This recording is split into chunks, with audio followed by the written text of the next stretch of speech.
Hi dear friends, welcome to Kerala Mectech. എല്ലാവർക്കും happy independence day. ആദ്യം തന്നെ പറയട്ടെ, ഒരുപാട് പ്രേക്ഷകർ കോൺടാക്ട് ചെയ്യാനായിട്ട് ശ്രമിച്ചിട്ട് നമ്മളെ കോൺടാക്ട് ചെയ്യാൻ ബുദ്ധിമുട്ട് വന്നിരുന്നു. പലരും കോൺടാക്ട് നമ്പർ വീണ്ടും വീണ്ടും ചോദിച്ചിരുന്നു. ഇച്ചിരി തിരക്കായി പോയതുകൊണ്ടാണ് റെസ്പോണ്ട് ചെയ്യാൻ പറ്റാതെ വന്നത്. അതിനാൽ ഈ ഒരു പ്രശ്നം ഇനിയും ആവർത്തിക്കാതിരിക്കാൻ വേണ്ടിയിട്ട് ഞാൻ വീണ്ടും കോൺടാക്ട് നമ്പർ ഇവിടെ ഷെയർ ചെയ്യുന്നുണ്ട്, അതേപോലെ ഡിസ്ക്രിപ്ഷനിൽ ഇടുന്നുണ്ട്. അപ്പം എന്തെങ്കിലും കാര്യം ഉണ്ടെങ്കിൽ അതിൽ കോൺടാക്ട് ചെയ്യാവുന്നതാണ്. അതല്ലാതെ ഇപ്പം കോൺടാക്ട് ചെയ്തിട്ട് കിട്ടുന്നില്ല എങ്കിൽ നമുക്ക് വാട്സാപ്പ് ഉണ്ട്. സെയിം നമ്പറിൽ വാട്സാപ്പിൽ ഡീറ്റെയിൽസ് ഇടാം, അല്ലെങ്കിൽ വാട്സാപ്പിൽ ഇൻക്വയറീസ് ഉണ്ടെങ്കിൽ അതിലിടാവുന്നതാണ്. നമുക്ക് അത് കാണുന്നതനുസരിച്ച് നമ്മൾ റെസ്പോണ്ട് ചെയ്യാം കേട്ടോ. അപ്പോൾ നമുക്ക് കാര്യത്തിലേക്ക് കിടക്കാം. നമ്മുടെ അടുത്ത് നിന്ന് മേജർ സർവീസുകളെ കുറിച്ചാണ് ഈ വീഡിയോ ചെയ്യുന്നത്. നമ്മുടെ അടുത്ത് നിന്ന് 2 വണ്ടികളാണ് ഉള്ളത്. ഒന്ന് നമ്മുടെ ഈ ഒരു സ്വിഫ്റ്റ് ഡിസയർ ZDI വേരിയൻ്റ് ആണുള്ളത്. രണ്ടാമത് നമ്മുടെ Volkswagen Vento 1.6 TDI variant ആണുള്ളത്. അപ്പോൾ ഇതിനകത്തുള്ള ഇഷ്യൂ എന്ന് പറഞ്ഞു കഴിഞ്ഞാൽ, ഈ ഒരു വണ്ടി ഒരു 89,000 കസ്റ്റമർ കൺസേൺ അനുസരിച്ച് ഒരു 89,000 വരെ വണ്ടിക്ക് വേറെ മേജർ പ്രശ്നങ്ങളൊന്നും ഉണ്ടായിരുന്നില്ല. അറൗണ്ട് ഒരു 89,000 ഒക്കെ ആയപ്പോഴത്തേക്ക് ഈ ഒരു വണ്ടി അതിനൊരു പവർ ലാഗ് ഒക്കെ വരാൻ തുടങ്ങി. കാല് കൊടുക്കുന്ന സമയത്ത് ഇച്ചിരി ബ്ലാക്ക് സ്മോക്ക് ഉണ്ടായിരുന്നു ഈ വണ്ടിക്ക്. വേറെ പ്രത്യേകിച്ചും ഇഷ്യൂസ് ഒന്നും ഉണ്ടായിരുന്നില്ല. അപ്പോൾ അതൊന്ന് സോർട്ട് ഔട്ട് ചെയ്യാൻ വേണ്ടിയിട്ട് വണ്ടി കാണിച്ചിരുന്നപ്പോഴത്തേക്ക് ഡീകാർബണൈസേഷൻ ചെയ്തു വണ്ടി. പക്ഷേ ഡീകാർബണൈസേഷൻ ചെയ്തതിന് ശേഷം വണ്ടിക്ക് മിസ് ഫയറിങ് സ്റ്റാർട്ട് ചെയ്യുകയും അതേപോലെ തന്നെ ഈ വൈറ്റ് സ്മോക്ക് വന്നു തുടങ്ങി. കോൾഡ് കണ്ടീഷനിൽ വൈറ്റ് സ്മോക്ക് വന്നു തുടങ്ങി. അത് നേരത്തെ ഇല്ലായിരുന്നു. അതേപോലെ തന്നെ നമ്മൾ ഇച്ചിരി കാല് കൊടുത്ത് ഓടിക്കുമ്പോൾ ഗ്രേ ആൻഡ് ബ്ലൂ മിക്സ്ഡ് ആയിട്ടുള്ള സ്മോക്ക് പുറന്തള്ളാൻ തുടങ്ങി. അപ്പം അങ്ങനെ ഒരു ഇഷ്യൂ വന്നപ്പോഴാണ് നമ്മളെ കോൺടാക്ട് ചെയ്യുന്നത്, നമ്മുടെ ഈ വണ്ടി വരുന്നത്. അപ്പം ആദ്യം തന്നെ നമുക്ക് കസ്റ്റമർ കൺസേൺ എന്താണെന്നുള്ളത് നേരിട്ട് ചെക്ക് ചെയ്ത് നോക്കാം, എന്താണ് ഇഷ്യൂ എന്നുള്ളത്. അതേപോലെ തന്നെ സ്റ്റെപ്പ് ബൈ സ്റ്റെപ്പ് നമുക്കിത് ഇതിൻ്റെ ഡയഗ്നോസിലേക്ക് പോകാം, എന്തൊക്കെയാണ് ഇഷ്യൂ എന്നുള്ളത്. വീഡിയോ ചിലപ്പോൾ ലെങ്തി ആകാൻ ചാൻസ് ഉണ്ട്, അതുകൊണ്ട് ഞാൻ 2 പാർട്ടായിട്ടായിരിക്കും ഇടുന്നത്. അതുകൊണ്ട് തന്നെ ഫസ്റ്റ് പാർട്ടിൽ നമുക്ക് ഇതിൻ്റെ സ്റ്റെപ്പ് ഡയഗ്നോസിസിലേക്ക് പോകാം. എന്തൊക്കെ ഇതിന് ആക്ച്വൽ കംപ്ലൈൻറ്റ് എന്തൊക്കെയാണ് വന്നേക്കുന്നത്, റൂട്ട് കോസ് എന്തായിരുന്നു, എന്ത് കാണത്താലാണ് ഇതിന് ഈ പണി കിട്ടിയേക്കുന്നത് എന്നുള്ളത് നമുക്ക് ആ റൂട്ട് കോസ് ഈ ഒരു പാർട്ടിൽ നമുക്ക് മനസ്സിലാക്കാം. സെക്കൻഡ് പാർട്ടിൽ നമുക്ക് അതിൻ്റെ റെക്ടിഫിക്കേഷൻ ചെയ്യാം. അതേപോലെ തന്നെ നമ്മുടെ ഫോക്സ് വാഗൻ്റെ ഫോക്സ് വാഗൻ വെൻഡോ 1.6 TDI വണ്ടി നമുക്ക് സെക്കൻഡ് പാർട്ടിൽ നമുക്ക് കവർ ചെയ്യാം. അപ്പോൾ ഗൈസ്, നമുക്ക് ഒട്ടും നേരം കളയാതെ നമുക്ക് ഡയറക്റ്റ് വീഡിയോയിലേക്ക് വരാം. ഗൈസ്, നമ്മൾ ബോണറ്റ് ഓപ്പൺ ചെയ്യാൻ, എന്നിട്ട് എൻജിൻ കവറൊക്കെ അയച്ചെടുത്ത് നമുക്ക് ഇഞ്ചക്ടർ സൈഡ് ഇഞ്ചിൻ കാണിച്ചു വെച്ചുകൊണ്ട് ചെക്ക് ചെയ്യാൻ ബാക്കി കാര്യങ്ങൾ. അപ്പോൾ ഗൈസ്, ആദ്യമേ നമുക്കിതിൻ്റെ കംപ്ലൈൻറ്റ് എന്താണെന്നുള്ളത് അനലൈസ് ചെയ്യാം. നമ്മൾ ഇഗ്നിഷൻ ഓൺ ആക്കുന്നു, വണ്ടി സ്റ്റാർട്ട് ചെയ്യുന്നു. സ്റ്റാർട്ട് ചെയ്ത് കഴിഞ്ഞു. വണ്ടിയുടെ സൗണ്ടിൽ ഒരു വ്യത്യാസം കാണാം. ഇതാണ് വണ്ടിയുടെ സൗണ്ട്. എഞ്ചിൻ ഭയങ്കര വൈബ്രേഷനാണ്, ഇതുപോലെ വൈബ്രേഷൻ ചെയ്യുന്നുണ്ട്.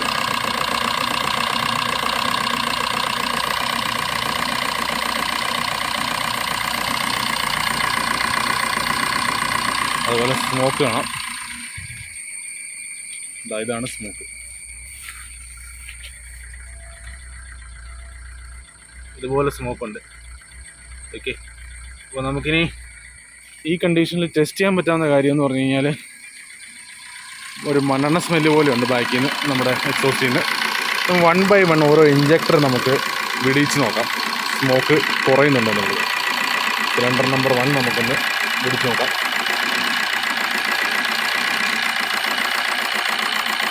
നമ്മൾ സിലിണ്ടർ നമ്പർ 1 വിടിച്ചു, സ്മോക്ക് മാറിയെന്ന് നോക്കാം.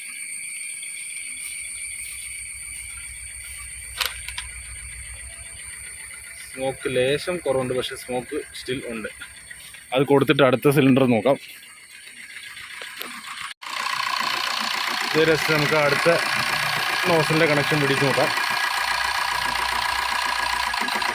സെക്കൻഡ് നമ്പർ പിടിച്ചു, സ്മോക്കിൽ മാറ്റമുണ്ടോ നോക്കാം. സ്മോക്ക് അതേപോലെ തന്നെ നിൽക്കുന്നുണ്ട്. നമുക്ക് തേർഡ് നമ്പർ ചെക്ക് ചെയ്യാം.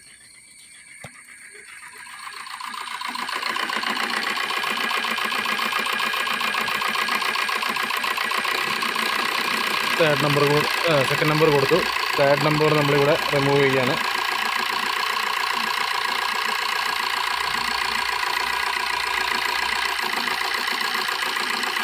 സ്മോക്കിൽ മാറ്റമുണ്ടോ നോക്കാം. സ്മോക്കിൽ മാറ്റമൊന്നും കാണുന്നില്ല, അതേപോലെ തന്നെ സ്മോക്കുണ്ട്. ഇനി ഫോർത്ത് നോക്കാം.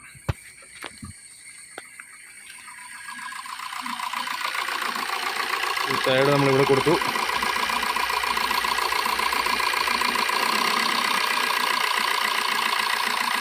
ഫോർത്ത് നമ്മൾ ചെക്ക് ചെയ്യുകയാണ്. സ്മോക്ക് നോക്കാം.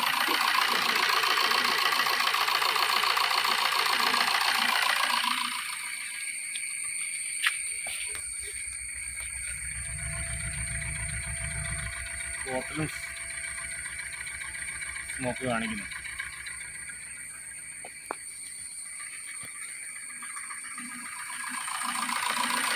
നമുക്ക് ഫോർത്ത് തിരിച്ച് കണക്ട് ചെയ്യാം.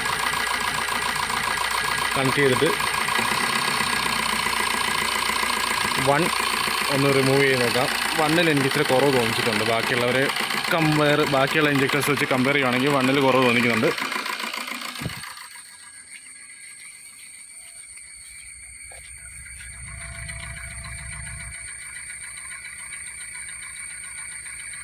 വണ്ണിൽ റിമൂവ് ചെയ്യുമ്പോൾ ഇച്ചിരി കുറവുണ്ട്. 1 കണക്ട് ചെയ്യുമ്പോൾ സ്മോക്ക് കൂടുന്നുണ്ടോ നോക്കാം.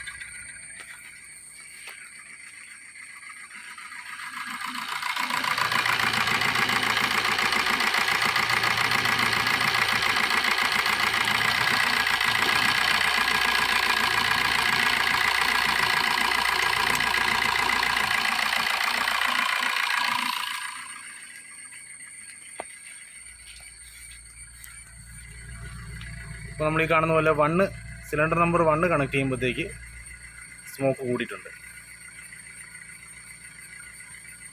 ഞാൻ ഒന്നുകൂടി ടെസ്റ്റ് ചെയ്ത് കാണിച്ചു തരാം. 1 ഒന്ന് റിമൂവ് ചെയ്യുമ്പം സ്മോക്കിൽ കുറവുണ്ടോയെന്നുള്ളത് ഒന്നുകൂടി ടെസ്റ്റ് ചെയ്ത് കാണിച്ചു തരാം. സിലിണ്ടർ നമ്പർ 1 നമ്മളിവിടെ റിമൂവ് ചെയ്യാണ്. 1ൻ്റെ ഇഞ്ചക്ടർ നമ്മളിവിടെ റിമൂവ് ചെയ്യാണ്. ഈ കണ്ടീഷനിൽ നമുക്ക് സ്മോക്ക് ടെസ്റ്റ് ചെയ്യാം. ഈ കണ്ടീഷനിൽ നമ്മൾ കാണുന്ന പോലെ സ്മോക്കിൽ ലേശം കുറവ് കാണിക്കുന്നുണ്ട്. കണക്ട് ചെയ്തിട്ടൊന്നും കൂടി ചെക്ക് ചെയ്യാം.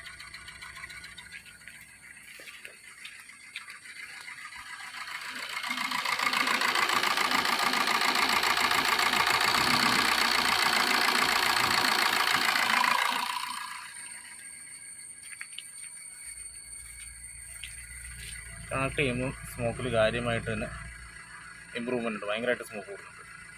അപ്പോൾ സിലിണ്ടർ നമ്പർ 1ൽ ഒന്നിലെ ഇഞ്ചക്ടറിന് കാര്യമായ ഇഷ്യൂ ഉണ്ട്, അല്ലെങ്കിൽ കംപ്രഷൻ പ്രശ്നമുണ്ട്. അതെന്താണെന്നുള്ളത് നമുക്ക് ഓൾറെഡി ഒന്ന് ചെക്ക് ചെയ്ത് നോക്കാം. ഓൾറെഡി കസ്റ്റമർ കംപ്രഷൻ ഒന്ന് ടെസ്റ്റ് ചെയ്തതാണ്. വലിയ വ്യത്യാസം ഉണ്ടായിരുന്നില്ല എന്നാണ് നമുക്ക് കിട്ടിയിരിക്കുന്ന ഫീഡ്ബാക്ക്. വേറെ എവിടെ നിന്നോ ചെക്ക് ചെയ്തിട്ടാണ് വന്നേക്കുന്നത്. അപ്പോൾ നമുക്കിനി ഇതിൻ്റെ ഫസ്റ്റ് നമുക്ക് ചെയ്യേണ്ടത് ഇഞ്ചക്ടറിൻ്റെ ബാക്ക് ഫ്ലോ 4 എണ്ണത്തിൻ്റെയും ടെസ്റ്റ് ചെയ്യാം. ബാക്ക് ഫ്ലോ ടെസ്റ്റ് ചെയ്തിട്ട് നമുക്ക് അടുത്ത കാര്യത്തിലേക്ക് പോകാം. അപ്പോൾ ഗൈസ്, നമ്മളിതിൻ്റെ ഇഞ്ചക്ടേഴ്സ് എല്ലാം ഊരി കഴിഞ്ഞു. കണ്ടമാനം കരി അടിഞ്ഞിട്ടുണ്ട് സൈഡിൽ കൂടെ. അത് നല്ലൊരു സൈനല്ല. അതേപോലെ തന്നെ ഫസ്റ്റ് സെക്കൻഡ് സിലിണ്ടർ ഇഞ്ചക്ടേഴ്സിൽ ഒരുപാട് ബാക്ക് ഫ്ലോ വ്യത്യാസമുണ്ട്. അപ്പോൾ ഗൈസ്, നമ്മുടെ ഇഞ്ചക്ടേഴ്സ് ഇവിടെ സർവീസ് ചെയ്ത് വന്നു കഴിഞ്ഞിട്ടുണ്ട്. അപ്പോൾ ഇഞ്ചക്ടർ സർവീസിന് കൊടുത്തപ്പോൾ അറിയാൻ സാധിച്ചത് ഇതിനകത്ത് മേജർ കമ്പോണൻ്റ് ഒന്നും മാറേണ്ടി വരത്തില്ല. പക്ഷേ ഇത് മൊത്തത്തിലൊന്ന് സർവീസ് ചെയ്യേണ്ടി വന്നു. ഫസ്റ്റ് ആൻഡ് സെക്കൻഡ് സിലിണ്ടറിൽ ഇതിൻ്റെ ഫ്ലോ ഒരുപാട് വ്യത്യാസം ഉണ്ടായിരുന്നു. അതുപോലെ ഇഞ്ചക്ഷൻ ടൈമിങ്ങിൽ, ഇതിൻ്റെ ഓപ്പണിംഗ് ആൻഡ് ക്ലോസിങ് ടൈമിൽ ഒരുപാട് വ്യത്യാസം ഉണ്ടായിരുന്നു. അപ്പോൾ അങ്ങനെ ഓടിയാൽ തന്നെ വണ്ടിക്ക് കാര്യമായിട്ടുള്ള പ്രശ്നം വരാൻ ചാൻസ് ഉണ്ട്. അപ്പോൾ നമുക്ക് ഇഞ്ചക്ടർ ഫിറ്റ് ചെയ്തിട്ട് വണ്ടി ഒന്ന് ടെസ്റ്റ് ചെയ്ത് നോക്കിയിട്ട് പിന്നെ അടുത്ത കാര്യം നോക്കാം. കംപ്ലൈൻറ്റ് മാറുന്നുണ്ടോ ഇല്ലയോ എന്നുള്ളത് അടുത്ത കാര്യത്തിലേക്ക് പോവാം. ഇപ്പോൾ ഡിയർ ഫ്രണ്ട്സ്, നമ്മളിതിൻ്റെ ഇഞ്ചക്ടേഴ്സ് വെച്ച് നോക്കിയായിരുന്നു. എന്നിട്ടും കാര്യമായ ചേഞ്ചസ് കണ്ടില്ല. അതിനാൽ നമ്മൾ പിന്നെ കംപ്രഷൻ ചെക്ക് ചെയ്തിട്ട് ഹെഡ് അയച്ചു. കംപ്രഷനിൽ ചെറിയ വേരിയേഷൻ കണ്ടു. അതിനാൽ നമ്മൾ ഹെഡ് അയച്ചപ്പോൾ എനിക്ക് ശ്രദ്ധിക്കാൻ പറ്റിയ കാര്യം, ഫസ്റ്റ് സെക്കൻഡ് ആൻഡ് ഫോർത്ത് സിലിണ്ടേഴ്സിൽ ന്യായമായ രീതിയിൽ ഓയിൽ ഇറങ്ങുന്നുണ്ട്. കറക്റ്റായിട്ട് അവിടെ ഫയറിങ് നടക്കുന്നില്ല. എന്നിരുന്നാൽ തേർഡ് സിലിണ്ടർ നമ്മളിവിടെ ശ്രദ്ധിച്ചാൽ നമുക്ക് മനസ്സിലാക്കാം, അവിടെ ഓയിൽ അത്രയും കാര്യമായിട്ട് ഇറങ്ങിയിട്ടില്ല. കറക്റ്റ് അവിടെ കമ്പഷൻ പ്രോപ്പറായിട്ട് നടന്നു പോകുന്നുണ്ട്. അതേപോലെ ഹെഡ് നമ്മൾ ചെക്ക് ചെയ്യുകയാണെങ്കിൽ അവിടെയും ഈ പറഞ്ഞ പോലെ first second third and fourth. ഇപ്പോൾ ഈ ഫസ്റ്റ് സെക്കൻഡ് ആൻഡ് ഫോർത്തിൽ നമുക്ക് കണ്ടാൽ മനസ്സിലാവും വയലിൻ്റെ സൈഡിൽ കൂടെ എല്ലാം ഓയിൽ ലീക്കേജസ് ഉണ്ട്. ആ തേർഡ് കറക്റ്റായിട്ട് ഫയറിങ് നടക്കുന്നുണ്ട്. അവിടെ ഓയിൽ ലീക്കേജസോ പ്രശ്നങ്ങളൊന്നും തന്നെയില്ല. അപ്പോൾ ഈ ഓയിൽ സിലിണ്ടറിനുള്ളിൽ ഇറങ്ങുന്നുണ്ട്. അതിൻ്റെ റൂട്ട് കോസ് എന്താണെന്നുള്ളത് നമുക്ക് അടുത്ത് ചെക്ക് ചെയ്യാം. അതിനേക്കാൾ മുന്നേ നമുക്കിനി പിസ്റ്റൻ്റെ കാര്യം കൂടി ഒന്ന് ചെക്ക് ചെയ്യാനായിട്ടുണ്ട്. അതിൻ്റെ സിലിണ്ടേഴ്സും പിസ്റ്റനും നമുക്കൊന്ന് ചെക്ക് ചെയ്യേണ്ടതായിട്ടുണ്ട്. മാനിഫോൾഡിൻ്റെ കാര്യം നമ്മൾ നോക്കുകയാണെങ്കിൽ നമുക്ക് മാനിഫോൾഡ് കാണാം. മാനിഫോൾഡ് അഴിച്ചിട്ടൊന്നുമില്ല. ഇപ്പോൾ ഡീകാർബണൈസ് ചെയ്യാൻ നേരത്ത് മാനിഫോൾഡ് അഴിക്കാതെയാണ് ഡീകാർബണൈസ് ചെയ്തേക്കുന്നത്. അതിൻ്റെ നട്ടും ബോൾട്ടെല്ലാം അതേപോലെ തന്നെ ഉണ്ട്. പ്രത്യേകിച്ച് ഈ തുരുമ്പിച്ച ബോൾട്ടൊക്കെ നമ്മൾ അഴിക്കുമ്പോൾ പൊട്ടിപ്പോരേണ്ട കേസാണ്. ഇതിനകത്ത് സ്പാനർ പിടിച്ച പാടോ സോക്കറിട്ട പാടൊന്നും തന്നെ കാണാനായിട്ടില്ല. എനിവേ മാനിഫോൾഡിൽ സ്റ്റിൽ കരിയുണ്ട്, കണ്ടമാനമില്ല എന്നാലും ഉണ്ട്. കാരണം എങ്ങനെയോ ഇത് ക്ലീൻ ചെയ്തിട്ടുണ്ട് അഴിക്കാതെ, അതിനാൽ കുറച്ച് കരി പോയിട്ടുണ്ട്. അപ്പോൾ നമുക്ക് വേണ്ട ഈ മാനിഫോൾഡ് ഒന്ന് അഴിച്ച് ചെക്ക് ചെയ്യേണ്ടതായിട്ടുണ്ട്. മാനിഫോൾഡും മീഡിയ സിസ്റ്റം നമുക്ക് എന്തായാലും അഴിച്ച് ചെയ്യാം. അതോടൊപ്പം തന്നെ നമുക്ക് ഫസ്റ്റ് ഈ നമ്മുടെ ബ്ലോക്കും കൂടി ഒന്ന് ചെക്ക് ചെയ്യണം. അപ്പോൾ നമ്മളിവിടെ ഈ പറഞ്ഞ പോലെ ടൈമിംഗ് അനുസരിച്ച് നമ്മൾ റൊട്ടേറ്റ് ചെയ്യുകയാണെങ്കിൽ നമ്മുടെ ഫസ്റ്റ് ആൻഡ് ഫോർത്ത് സിലിണ്ടറിലെ പിസ്റ്റൺ ഒരുമിച്ച് ഒരേപോലെ TDCയിൽ വരേണ്ടതാണ്. നമ്മളിതിനെ കറക്റ്റ് ടോപ്പ് ഡെഡ് സെൻറ്ററിൽ ടോപ്പ് വരെ എത്തിച്ചിട്ട് നമ്മൾ ഇതിൻ്റെ ഗ്യാപ്പ് ചെക്ക് ചെയ്യുകയാണെങ്കിൽ നമുക്ക് മനസ്സിലാക്കാനായിട്ട് സാധിക്കുന്നതെന്ന് വെച്ചാൽ ഫസ്റ്റ് പിസ്റ്റൺ ഫോർത്തിനെ കമ്പയർ ചെയ്യുമ്പോൾ ഫോർത്തുമായിട്ട് വെച്ച് കമ്പയർ ചെയ്യുമ്പോഴത്തേക്ക് പിസ്റ്റന് ചെറിയ ഗ്യാപ്പുണ്ട്. ഫോർത്ത് നമുക്ക് കറക്റ്റ് സർഫസ് ലെവൽ വരെ ഈ കാണുന്ന പോലെ കറക്റ്റ് ഇവിടെ എത്തുന്നുണ്ട്. ടോപ്പ് പിസ്റ്റൺ ടോപ്പ് കറക്റ്റ് ചെയ്താണ്ട് സർഫസ് ലെവൽ വരെ കറക്റ്റ് വരുന്നുണ്ട്. ഇവിടെ വേറെ വെഡ്ജോ ഗ്യാപ്പോ നമുക്ക് കാണാനായിട്ടില്ല. ഫോർത്ത് സിലിണ്ടർ ഓക്കെയാണ്. അപ്പോൾ നമ്മൾ ഫസ്റ്റ് ചെക്ക് ചെയ്യുകയാണെങ്കിൽ നമുക്കിവിടെ കാണാൻ സാധിക്കുന്നതെന്ന് വെച്ചാൽ ഫസ്റ്റിൽ ചെറിയൊരു വെഡ്ജ് കട്ടിങ് ഉണ്ട്, ഒരു വെഡ്ജ് ഉണ്ട്. പിസ്റ്റൺ കറക്റ്റ് ടോപ്പ് വരെ എത്തിയിട്ടില്ല. അപ്പം അങ്ങനെ വരാൻ സാധ്യത എന്ന് പറഞ്ഞു കഴിഞ്ഞാൽ കൂടുതലും കംപ്ലൈൻറ്റ് വരാൻ ചാൻസ് എന്ന് പറഞ്ഞു കഴിഞ്ഞാൽ കണക്റ്റിംഗ് റോഡിന് പ്രശ്നം വന്നു കഴിഞ്ഞാലാണ് അങ്ങനെ വരിക. അപ്പോൾ അടുത്ത ചോദ്യം വരും എന്താണെന്ന് വെച്ചാൽ കണക്റ്റിംഗ് റോഡിന് എങ്ങനെ കംപ്ലൈൻറ്റ് വന്നു എന്നുള്ളതാണ്. നമ്മൾ സംശയിച്ചിരുന്നതും ഫസ്റ്റ് സിലിണ്ടർ ആയിരുന്നു കൂടുതൽ. നമ്മൾ ആ സോക്കറ്റ് ചെക്ക് ചെയ്തപ്പോൾ നമ്മുടെ ഇഞ്ചക്ടറിൻ്റെ സോക്കറ്റ് പിടിച്ച് ചെക്ക് ചെയ്യുമ്പോഴത്തേക്ക് നമുക്ക് കൂടുതൽ കംപ്ലൈൻറ്റും ഫസ്റ്റ് സൈഡിലാണ് കൂടുതൽ നമുക്ക് ഫീൽ ചെയ്തത്. ഒരു സസ്പീഷ്യസ് ആയിട്ട് നമുക്ക് സസ്പെക്റ്റ് ചെയ്യാനായിട്ടുള്ള ഒരു കാരണം ഉണ്ടായത് ഫസ്റ്റ് സിലിണ്ടർ തന്നെയായിരുന്നു. ഇവിടെ നമ്മളിതിൻ്റെ സെക്കൻഡ് ആൻഡ് തേർഡ് സിലിണ്ടേഴ്സിലെ പിസ്റ്റൺ കൂടി ചെക്ക് ചെയ്യുകയാണെങ്കിൽ നമുക്ക് കാണാൻ സാധിക്കും കാണുന്ന പോലെ തന്നെ നമ്മളിതിനെ മാക്സിമം ടോപ്പിൽ എത്തിക്കുകയാണെങ്കിൽ കറക്റ്റ് ഇത് സർഫസ് ലെവൽ റോഡ് ചേർന്ന് തന്നെ നിൽക്കുന്നുണ്ട്. വെഡ്ജസ് ഒത്തിരി കാണാനില്ല, ഓക്കെയാണ്. ടോപ്പ് വരെ നമുക്കിവിടെ ചെക്ക് ചെയ്താൽ അറിയാം, ടോപ്പ് വരെ രണ്ട് സൈഡും പിസ്റ്റൻസ് ഇവിടെ കറക്റ്റായിട്ട് എത്തുന്നുണ്ട്. അപ്പോൾ ഒന്നാമത്തെ പിസ്റ്റന് മാത്രമാണ് അത്രയും വലിയ ഹ്യൂജ് ഒരു ഡിഫറൻസ് വന്നിരിക്കുന്നത്. അപ്പോൾ അവിടെ പ്രോബബ്ലി കണക്റ്റിംഗ് റോഡ് പ്രശ്നം ഉണ്ടാകാൻ ചാൻസ് ഉണ്ട്, എന്തായാലും അഴിച്ചു നോക്കേണ്ടി തന്നെ വരും.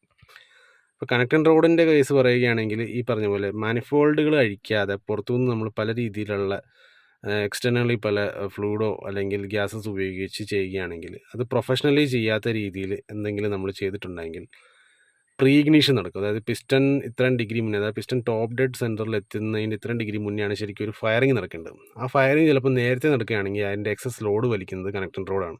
അപ്പോൾ കണക്റ്റിംഗ് റോഡ് ക്രാക്ക് ആകാൻ ചാൻസ് ഉണ്ട്. അപ്പോൾ ഈ ഒരു കേസ് നമ്മൾ പിസ്റ്റൺ എല്ലാം അഴിച്ചെടുത്തിട്ടുണ്ട്.